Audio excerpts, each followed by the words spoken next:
Behind every great fortune, there is a crime. Balzac. Chapter 1.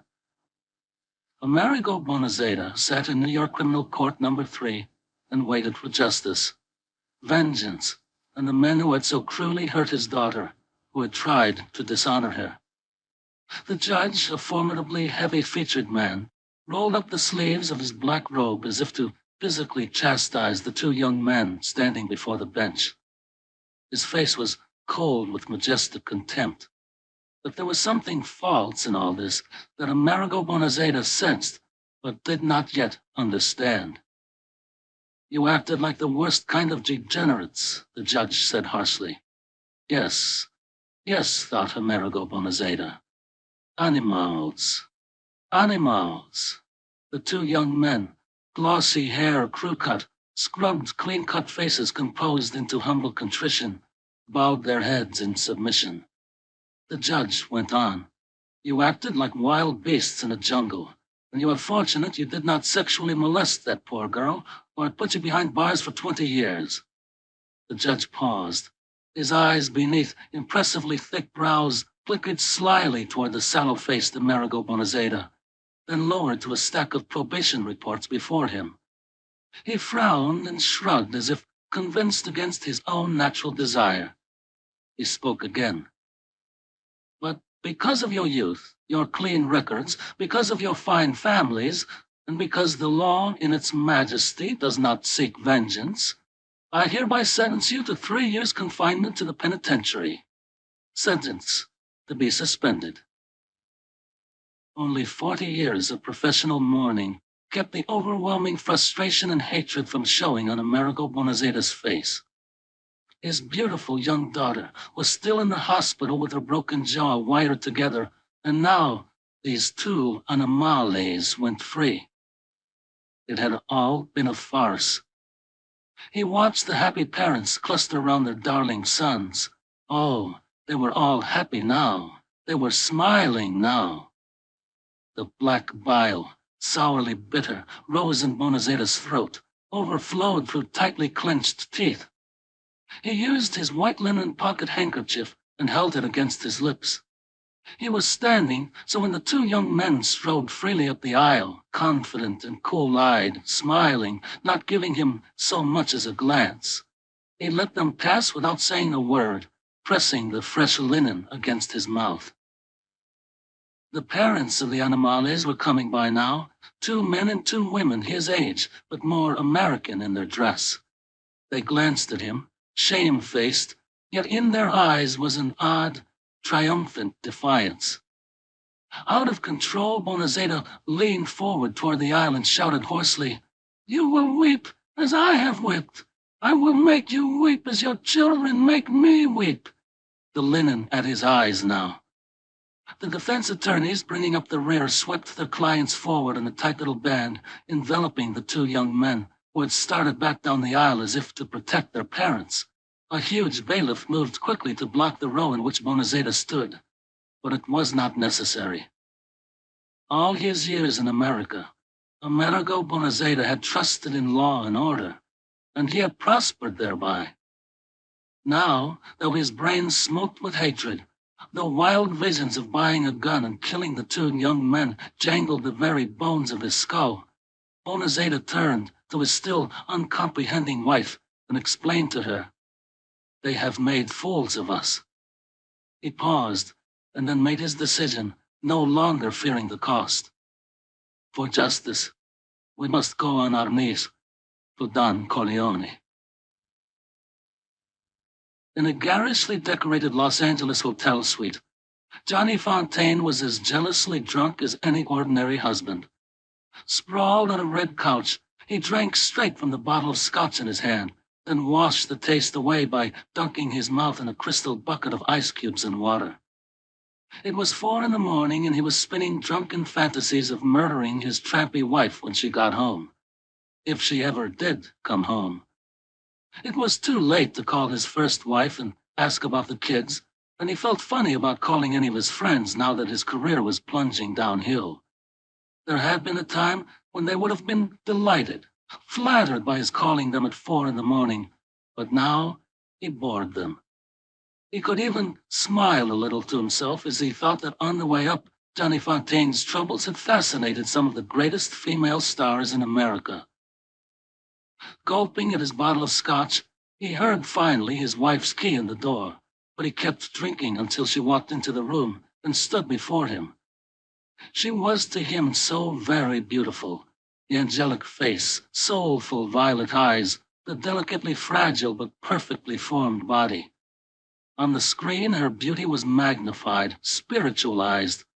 100 million men all over the world were in love with the face of Margot Ashton and paid to see it on the screen. "Where the hell were you?" Johnny Fontaine asked. "Out fucking," she said. She had misjudged his drunkenness. He sprang over the cocktail table and grabbed her by the throat. But close up to that magical face, the lovely violet eyes, he lost his anger and became helpless again. She made the mistake of smiling mockingly, saw his fist draw back. She screamed, "Johnny, not in the face! I'm making a picture!" She was laughing. He punched her in the stomach and she fell to the floor. He fell on top of her. He could smell her fragrant breath as she gasped for air. He punched her on the arms and on the thigh muscles of her silky tanned legs. He beat her as he had beaten snotty smaller kids long ago when he had been a tough teenager in New York's Hell's Kitchen. A painful punishment that would leave no lasting disfigurement of loosened teeth or broken nose. But he was not hitting her hard enough. He couldn't, and she was giggling at him. Spread-eagled on the floor, her brocaded gown hitched up above her thighs, she taunted him between giggles. "Come on, stick it in. Stick it in, Johnny. That's what you really want." Johnny Fontaine got up. He hated the woman on the floor, but her beauty was a magic shield. Margot rolled away, and in a dancer's spring was on her feet facing him. She went into a childish mocking dance and chanted, "Johnny never hurt me, Johnny never hurt me." Then almost sadly, with grave beauty, she said, "You poor silly bastard, giving me cramps like a kid. Ah, Johnny, you always will be a dumb romantic guinea. You even make love like a kid. You still think screwing is really like those dopey songs you used to sing." She shook her head and said, "Poor Johnny. Goodbye, Johnny." She walked into the bedroom, and he heard her turn the key in the lock. Johnny sat on the floor with his face in his hands. The sick, humiliating despair overwhelmed him. And then the gutter toughness that had helped him survive the jungle of Hollywood made him pick up the phone and call for a car to take him to the airport.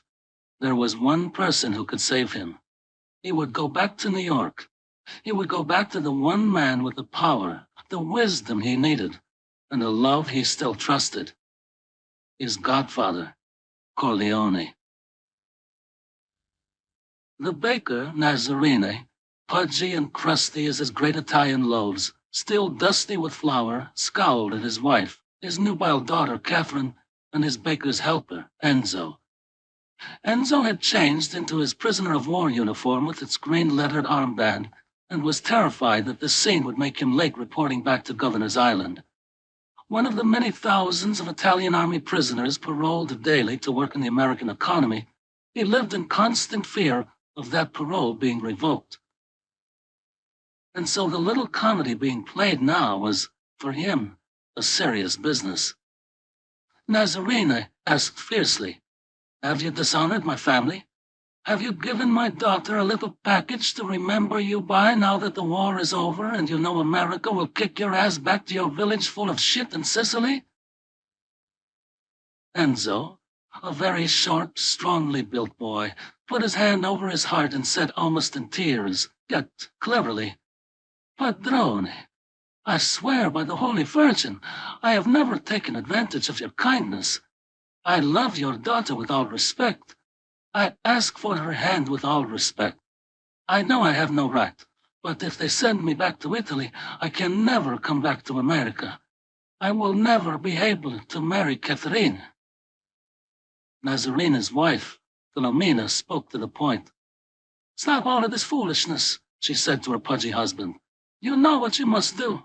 Keep Enzo here. Send him to hide with our cousins in Long Island." Catherine was weeping. She was already plump, homely, and sprouting a faint mustache.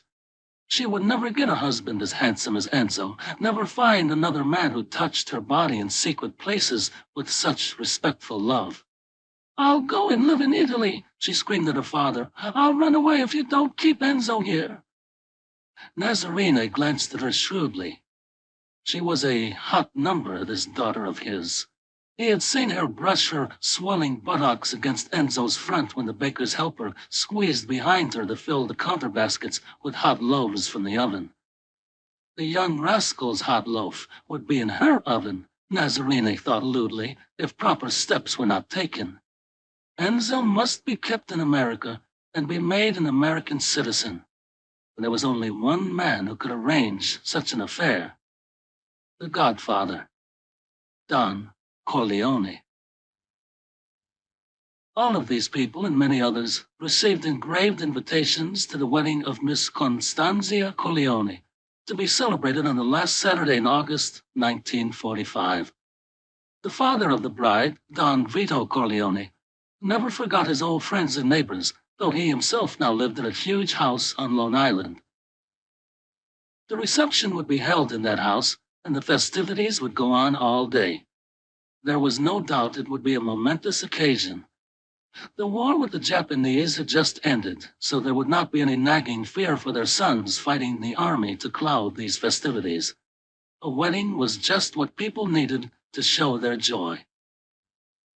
And so, on that Saturday morning, the friends of Don Corleone streamed out of New York City to do him honor.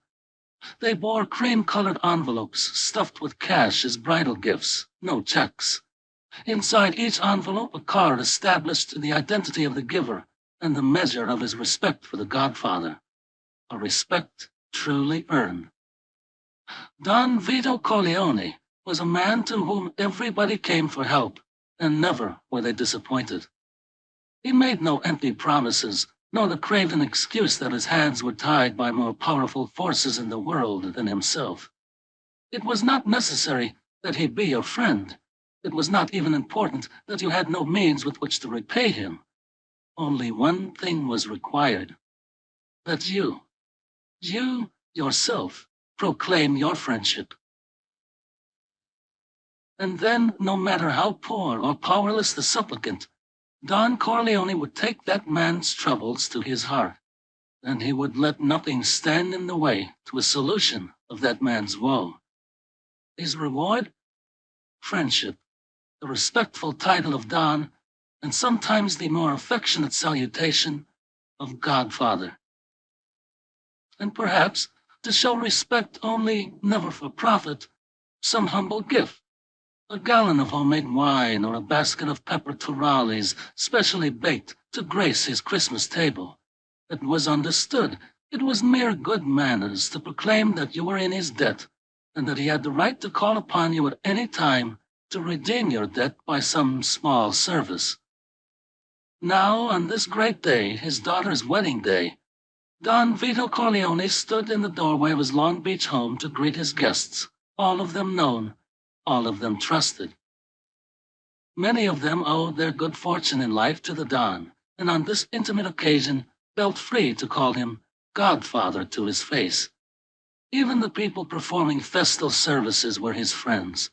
The bartender was an old comrade whose gift was all the wedding liquors and his own expert skills. The waiters were the friends of Don Corleone's sons. The food on the garden picnic tables had been cooked by the Don's wife and her friends, and the gaily festooned one-acre garden itself had been decorated by the young girl chums of the bride. Don Corleone received everyone, rich and poor, powerful and humble, with an equal show of love. He slighted no one. That was his character. And the guests so exclaimed at how well he looked in his tux that an inexperienced observer might easily have thought that Don himself was the lucky groom. Standing at the door with him were two of his three sons. The eldest, baptized Santino, but called Sonny by everyone except his father, was looked at askance by the older Italian men, with admiration by the younger. Sonny Corleone was tall for a first-generation American of Italian parentage, almost 6 feet, and his crop of bushy curly hair made him look even taller. His face was that of a gross Cupid, the features even, but the bow-shaped lips thickly sensual, the dimpled cleft chin in some curious way obscene. He was built as powerfully as a bull, and it was common knowledge that he was so generously endowed by nature that his martyred wife feared the marriage bed as unbelievers once feared the rack. It was whispered that when as a youth he had visited houses of ill fame, even the most hardened and fearless puttane, after an awed inspection of his massive organ, demanded double price. Here at the wedding feast, some young matrons, wide-hipped, wide-mouthed, measured Sonny Corleone with coolly confident eyes. But on this particular day, they were wasting their time. Sonny Corleone, despite the presence of his wife and 3 small children, had plans for his sister's maid of honor, Lucy Mancini.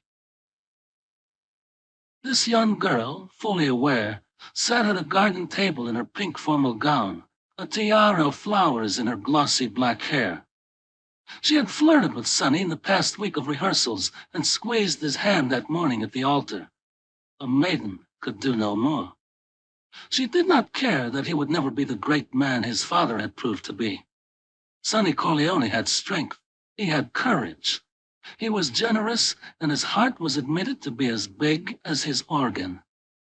Yet he did not have his father's humility, but instead a quick, hot temper that led him into errors of judgment. Though he was a great help in his father's business, there were many who doubted that he would become the heir to it.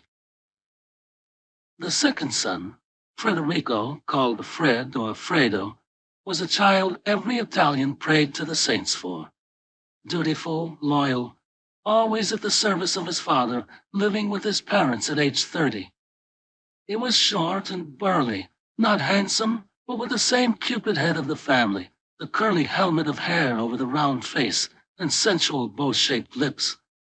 Only in Fred, these lips were not sensual, but granite-like.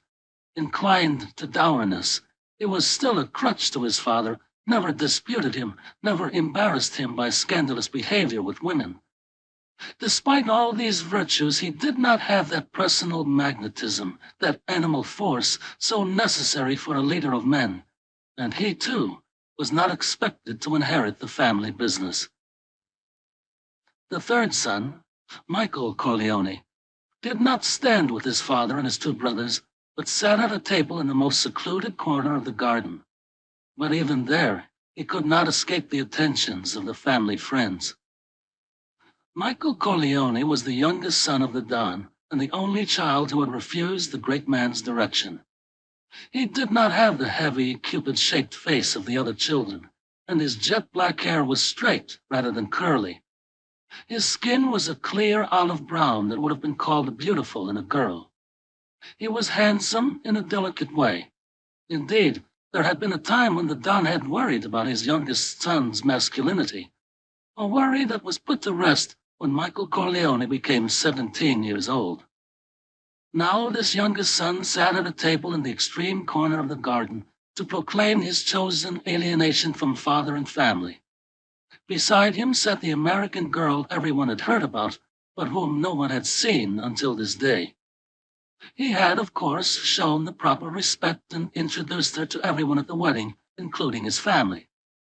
They were not impressed with her. She was too thin. She was too fair, and her face was too sharply intelligent for a woman, her manner too free for a maiden. Her name, too, was outlandish to their ears. She called herself Kay Adams. If she had told them that her family had settled in America 200 years ago and her name was a common one, they would have shrugged. Every guest noticed that the Don paid no particular attention to this third son. Michael had been his favorite before the war, and obviously the chosen heir to run the family business when the proper moment came.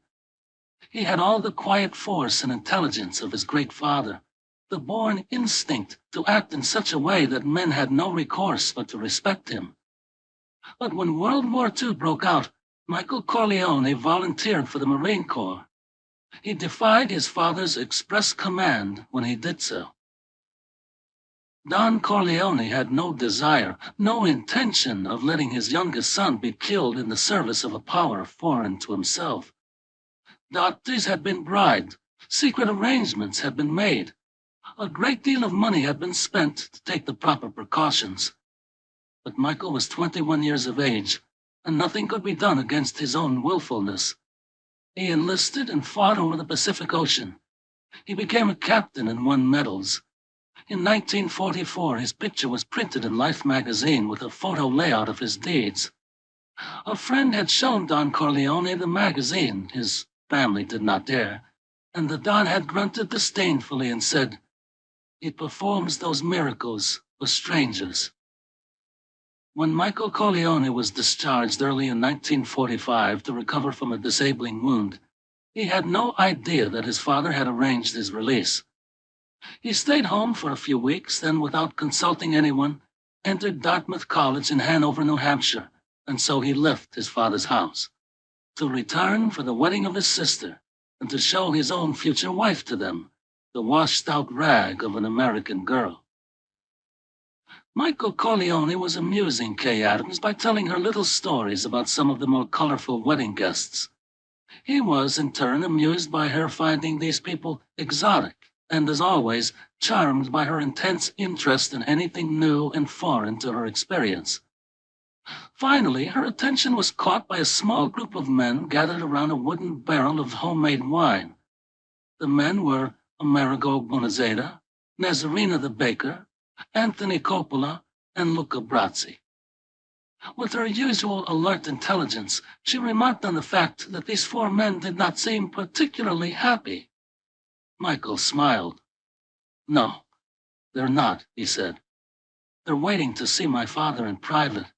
They have favors to ask." And indeed, it was easy to see that all four men constantly followed the Don with their eyes.